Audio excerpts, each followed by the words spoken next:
যেখানে প্রেম নিষিদ্ধ।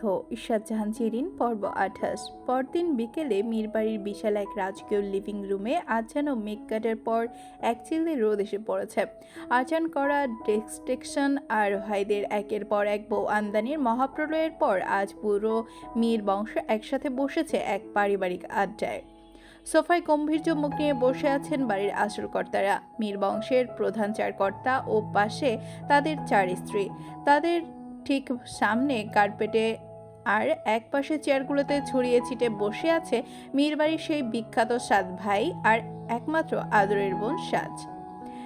নাসিরা ওয়ালেদ চশমাটা নাকের ওপর ঠিক করে রাজ আর আবরাজের দিকে তাকালেন। তা বড় আব্বা আরজান, মেজো আর সেজো তো একসাথে দুটো বোমা ফাটালো। একজন পকেটে 20 টাকা নিয়ে নেত্রী তুলে আনলো, আর একজন চেম্বার থেকে রোগী সাইন করিয়ে নিয়ে এলো। এই মীরবাড়ির প্রাচীন দেয়ালে তো এখন শুধু বিয়ের নোটিশ ঝুলবে দেখছি। হাফসা বেগম বুক চেপে ধরে বললেন, ও মা নাজিরা বুবু, আমি তো কাল রাত থেকে দুধ শরীফ পড়ছি। আমার রাজ নাকি আবার সংসার করে দেখাবে, অবনীর কন্ডিশন কেমন। ওরে আল্লাহ, রোগী দেখতে দেখতে ছেলে আমার রোগী হয়ে গেল নাকি। রাজ তখনই সোজা হয়ে বসে চশমা ঠিক করলো। মা, সাইকোলজি বলে কন্ডিশন বুঝতে হলে প্র্যাকটিক্যাল ল্যাবে নামাতে হয়। অবনী এখন আমার লাইফ ল্যাব। পাশে বসে অবনীর লজ্জায় হুঁশারির আঁচল শাশুড়ির আঁচল টেনে মুখ লাগানোর চেষ্টা করলো। এদিকে আবরাজ একটা দীর্ঘশ্বাস ফেলে মেঝের কুশন নিয়ে বসে নিজের শূন্য পকেটে হাত বোলাচ্ছিল। আর শালান হোসেন মুচকি হেসে বললেন, আবরাজ, শুনলাম তোর নাকি সব অ্যাকাউন্ট ফ্রিজ। তা বিকেলে পথসভায় কর্মীদের বিরিয়ানি না খাইয়ে কি খাওয়ালি? আবরাজ মুখটা কাদো কাদো করে বলল, কি আর খাওয়াবো ছোট চাচা, বড় ভাইয়ের দোয়ায় আজ বাসের হ্যান্ডেল ধরে ঝুলতে ঝুলতে গেছি। কর্মীরা বিরিয়ানি চেয়েছে, আমি তাদের বাসের টিকিট দেখিয়ে বলেছি জনগণের প্রতিনিধি আজ বাসে চড়ে এসেছে। সেটাই তো আসল পলিটিক্স। ওনারা সবাই এক কাপ চা খেয়ে চলে গেছেন। পুরো ঘরে হাসির রোল উঠল। মেজো চাচা আরমান হোসেন আরজানের দিকে তাকিয়ে বললেন, আরজান, ছেলেদের পকেটে একবার শূন্য করিস না।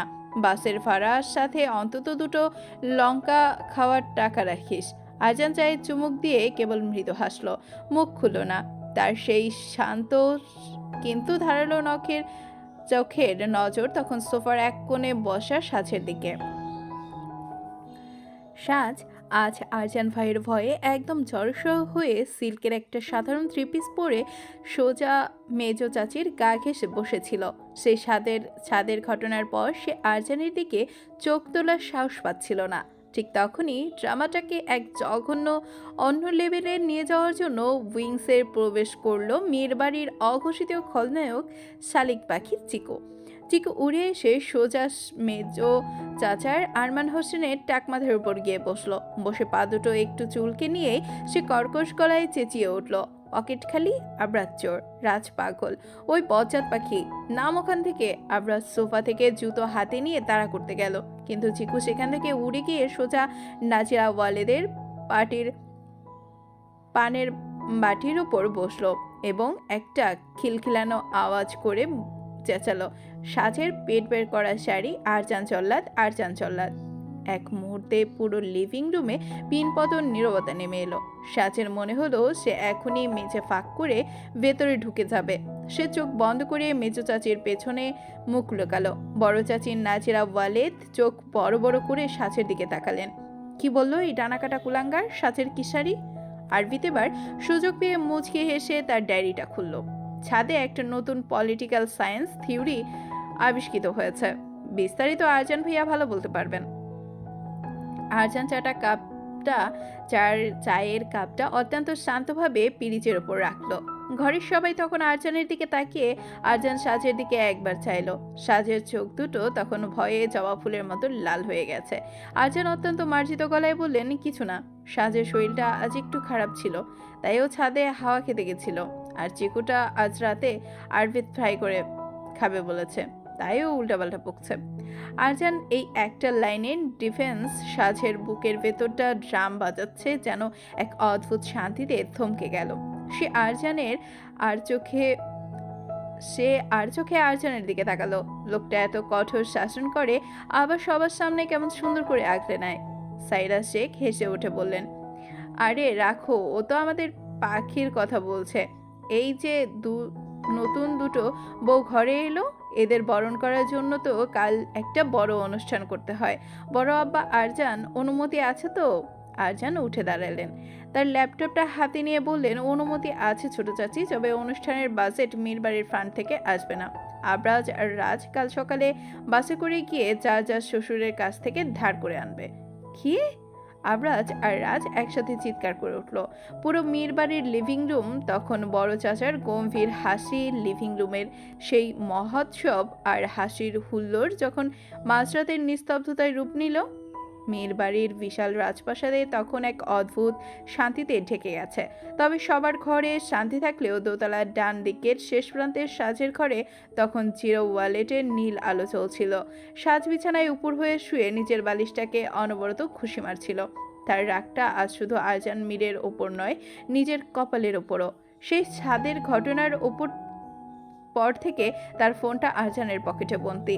আর ওইদিকে কলেজের স্বাধীন হয়তো ভাবছে শাস্তাকে ইগনোর করছে। হিটলার কষাই নিমপাতা সাজ দাঁত কিরমির করে বিড়বিড় করলো, কি ভাবেন উনি নিজেকে? আমার ঘরে তালাবদ্ধ করে রাখবে? এই বাড়িটা কি ওনার একার? এটা আমারও ঘর। আমি যদি কাল কলেজে গিয়ে স্বাধীনের সাথে ইচ্ছাকৃতভাবে ফুচকানাই খেয়েছি, তবে আমার নামও সাজ নয়। ঠিক তখনই নজরে পড়লো পড়ার টেবিলের উপর রাখা একটা কাচের বাটি। আড্ডার শেষে মেজো চাচি যখন তাকে জোর করে ঘরে পাঠিয়ে দিয়েছিল, তখনও বাটিটা এখানে ছিল না, নাকি সকাল থেকেই ছিল? খেয়াল করা হয়নি। সাজ ধীর পায়ে উঠে টেবিলের সামনে গিয়ে দাঁড়ালো। বাটিতে তার প্রিয় ছানার মিষ্টি রাখা, আর ঠিক তার পাশেই একটা সাদা কাগজের ছোট্ট চিরকুট। কাগজটা হাতে নিতেই সাজের নাকের কাছে আরজানের সেই পরিচিত কড়া পারফিউমের হালকা ঘ্রাণ এসে লাগলো। চিরকুটের নিখুঁত ধারালো হাতের লেখা, মিষ্টিটা খেয়ে টেবিলের ড্রয়ারে রাখা ওষুধটা খেয়ে নিবি। কাল সকালের নাস্তার টেবিলে যদি তোকে অসুস্থ দেখি, তবে শান্তির মেয়াদ আর কলেজের বডিগার্ডদের সংখ্যা দুটোই বাড়বে। আর হ্যাঁ, তোর ফোনটা মীর অ্যাভিয়েশনের আইটি ল্যাবে আছে। বেশি ছটফট করলে ওটা চিরতরে ল্যাপটপ স্ক্যাপে চলে যাবে। সাজ চিরকুটটা বুকে চেপে ধরে কিছুক্ষণ দাঁড়িয়ে রইল। তার চোখ দুটো আবার কান্নায় রঙিন হয়ে উঠল। তবে এবার রাগে নয়, এক অদ্ভুত অভিমানে। এই লোকটা এত নিষ্ঠুর কেন?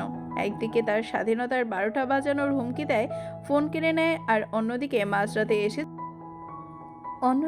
মাঝরাতে এসে চোরের মতো মিষ্টি আর ওষুধ রেখে যায়। খাবো না তোমার মিষ্টি, আমি উনুনমুখী হয়ে উপোস করে মরে যাব, তখন বুঝবে। সাজ মুখে বললেও হাত বাড়িয়ে একটা বড় ছানার মিষ্টি মুখে পুরে দিল। মিষ্টির রসটা গলায় নামতেই সে ড্রয়ার খুলে ওষুধটা খেয়ে চাদর মুড়ি দিয়ে শুয়ে পড়ল। ঘুমের ঘোরেও তার মনে হতে লাগলো আরজানের কঠিন লোহার খাঁচারের ভেতর কেমন যেন একটা তীব্র দমবন্ধ করা মায়া লুকিয়ে আছে। পরদিন সকালে ঠিক 7:30 মীর বাড়ির বিশাল ডাইনিং টেবিলে রাজকীয় নাস্তার আয়োজন করা হয়েছে। তবে আজ টেবিলের কোনো সার্ভেন্ট নেই। আরজানের কড়া নির্দেশ দিয়েছে নৈশি আর অবনী ডাইনিং টেবিলের নাস্তা সাজাচ্ছে। আর সাজ এক কোণে মুখ কালো করে বসে আছে। বড় চাচা আফজান শাহরিয়ার আর মেজো চাচা মীর আয়মান হোসেন টেবিলে এসে বসেছেন। আফজাল শাহরিয়ার রুটি মুখে দিয়ে বললেন, বাহ, আজকের রুটিটা তো বেশ গোল হয়েছে। এটা কার হাতের কাজ, নৈশি নাকি অবনী?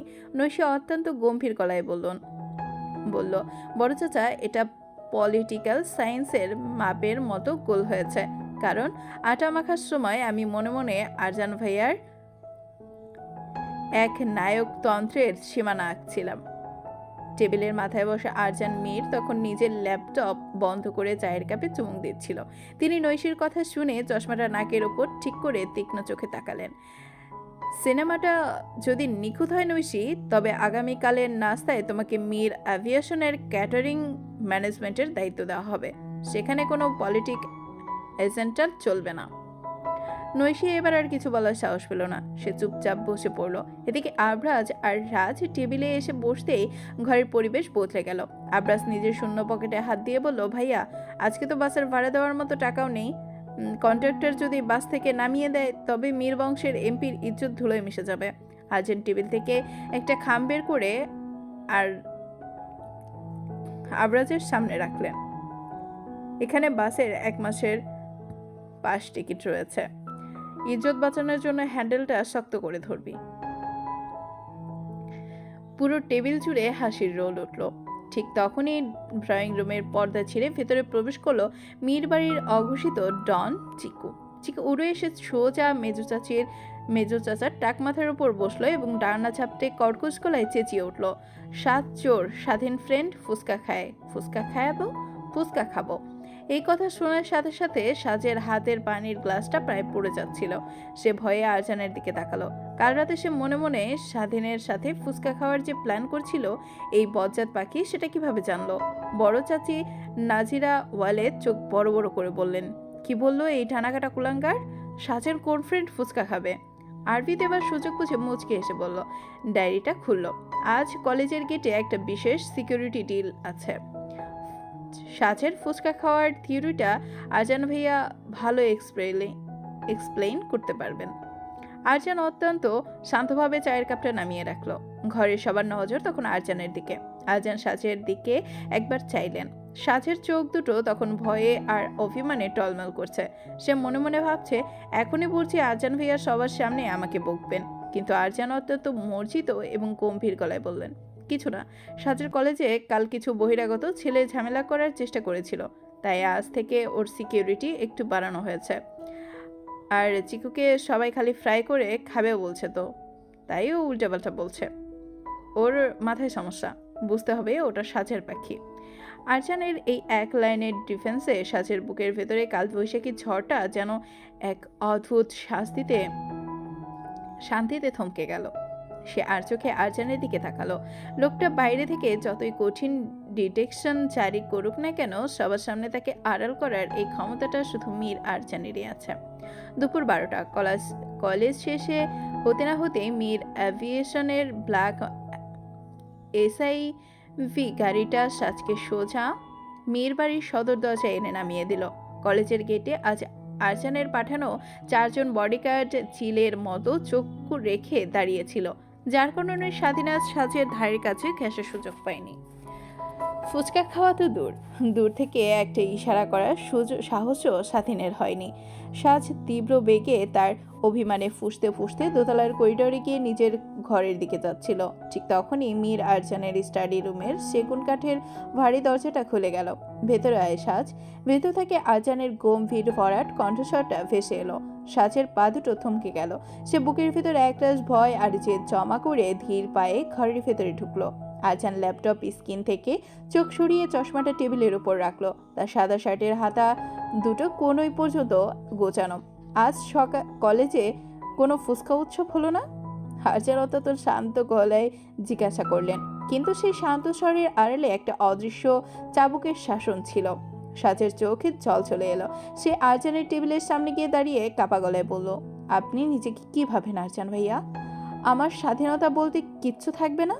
আমার ফোন কেড়ে নিয়েছেন, কলেজে বডিগার্ড পাঠিয়েছেন, আমি কি আপনার জেলখানার কয়েদি? আরজান চেয়ার ছেড়ে উঠে দাঁড়ালো। তার বিশাল দীর্ঘ অবয়বটা নিয়ে এসে ধীর পায়ে সাজের খুব কাছে এসে দাঁড়ালো। দুজনের মাঝে মাত্র কয়েক ইঞ্চির দূরত্ব। আরজান চড়া দামি পারফিউমের ঘ্রাণে সাজের মাথাটা আবার ঝিমঝিম করে উঠল। সে ভয়ে এক কদম পিছিয়ে যেতে চাইল, কিন্তু আরজান সেটা চট করে সাজের ডান হাতটা ধরে নিজের দিকে টানলো। জেলখানা? আরজান সাজের চোখের দিকে তাকালো। সেই চোখ এক মুহূর্তের জন্য এমন এক তীব্র অধিকারবোধ আর গভীর অনুভূতি ফুটে উঠল, যা সাজের চেনা জল্লাদ আরজানের সাথে মেলে না। আরজানের নিঃশ্বাস সাজের কপালে এসে লাগছিল। সে অত্যন্ত নিচু ফিসফিসানি কণ্ঠে বলল, যদি এটা জেলখানাই হয় সাজ, তবে মনে রাখ, এই জেলখানার কয়েদি যেমন তুই, এর একমাত্র জেলারও আমি। মীর বাড়ির সীমানার বাইরে তোর দিকে কোনো বাইরের ছেলের নজর পড়বে, এটা আরজান মীর বেঁচে থাকতে সম্ভব নয়। আরজানের হাতের শক্ত বাঁধন আর তার চোখের এই নামমাত্র তীব্র চাহনিতে সাজের বুকের ভেতর ড্রাম বাজানোটা যেন স্তব্ধ হয়ে গেল। এটা কি শুধুই বড় ভাইয়ের শাসন, নাকি এর আড়ালে অন্য কোনো তীব্র দম বন্ধকর মায়া লুকিয়ে আছে? সাজের অবুঝ মন তা বুঝতে পারল না। সে শুধু ভয়ে এক অদ্ভুত আবেশে চোখ বন্ধ করে ফেলল। পরক্ষণেই আরজান নিজেকে সামলে নিল। সে সাজের হাতটা ছেড়ে দিয়ে টেবিল থেকে একটা নতুন আইফোন তুলে তার সামনে রাখলেন। আইটি ল্যাব থেকে তোর সব ডেটা ব্যাকআপ করে এই নতুন ফোনে ট্রান্সফার করা হয়েছে। ওতে শুধু আমার আর বাড়ির লোকেদের নাম্বার সেফ আছে। কোনো স্বাধীন যেন এই নাম্বারে রিং না করে। এবার নিজের রুমে যা। সাজ ফোনটা খপ করে লুফে নিয়ে আর কোনো কথা না বলে তীরের মতো ঘর থেকে বেরিয়ে গেল। সে নিজের রুমে গিয়ে দরজায় পিঠ ঠেকিয়ে দাঁড়িয়ে হাঁপাতে লাগলো। তার হৃদস্পন্দন তখনও স্বাভাবিক হয়নি। লোকটা এত নিষ্ঠুর, অথচ তার চোখের ওই লুকানো ইশারাটা যেন সাজের মনকে এক তীব্র ঝড়ে কাঁপিয়ে দিয়ে গেল। চলবে। কেমন লাগলো পর্বটি জানাতে ভুলবেন না। নেক্সট পর্ব তাড়াতাড়ি পেতে বেশি বেশি রিয়্যাক্ট এবং কমেন্ট করতে হবে। Thank you for watching.